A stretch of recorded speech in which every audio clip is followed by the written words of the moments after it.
Tobago is experiencing a water shortage.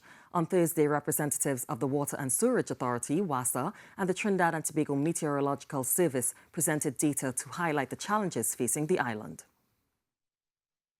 Head of the Water and Sewerage Authority in Tobago, Brian Williams, says the water flow measurements at the Corland Water Treatment Plant are the lowest they have seen since the last 10 years. Richmond, no water passing the way.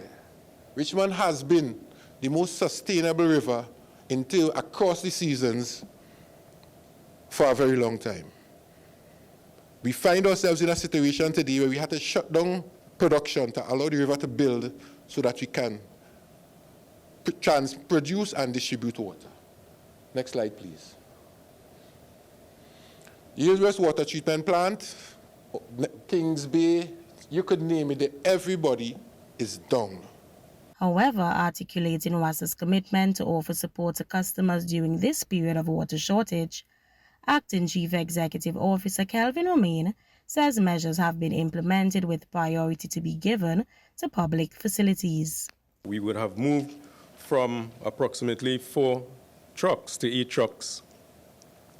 We have also doubled up on our shift. There's a 16-hour shift system in Tobago. An additional shift would be included as necessary. And there's also fallback in Trinidad in terms of support if that if the demand increases. WASA's Tobago head acknowledges that there are challenges ahead. However, he notes that WASA has adopted an approach which includes the public. We all have a duty of care to ensure that we conserve and we make the best use, the wisest use of the resources that are available without abusing them. And finally, we are required, from where we sit, we are required to work together. According to Mr. Williams, several areas including Charlotteville are posing challenge to the authority. He says that there are plans underway for the installation of a desalination plant in this area. Carissa Douglas, TTT News. Meanwhile, Acting Director of the Trinidad and Tobago Meteorological Service, Shakir Big, says the country has been experiencing drought-like conditions, hence the water shortage being reported in Tobago.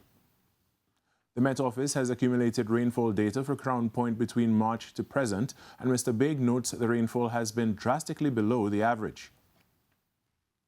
Forecast, therefore, is for the remainder of May, at least for the remainder of May, to continue being very hot, to continue being very dry, and with very little rainfall occurring.